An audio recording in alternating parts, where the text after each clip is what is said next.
Un verre de vin, à table ou entre amis, de l'alcool pour décompresser et faire la fête. Une tradition française bien ancrée, mais aussi l'une des principales causes de mortalité évitable. Chaque année, l'alcool tue en France 41 000 personnes, dont 16 000 d'un cancer. Sa fabrication, sa vente et sa consommation sont pourtant très encadrées. La loi E20, elle, régule sa promotion.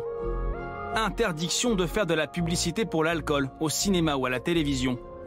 À l'époque de sa création, à la fin des années 80, l'objectif de cette loi était de sauver des vies.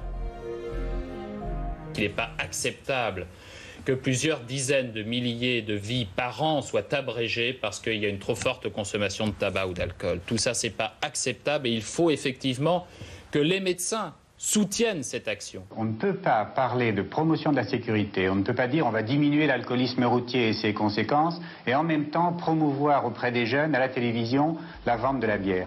Une législation qui a très peu évolué depuis le début des années 2000.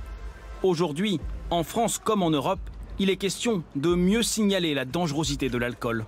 On parle même d'ajouter sur les bouteilles une mention, comme sur les paquets de cigarettes. Mais ce sujet reste tabou. L'Union européenne ne va certainement pas imposer sur le vin des étiquettes le décrivant comme dangereux.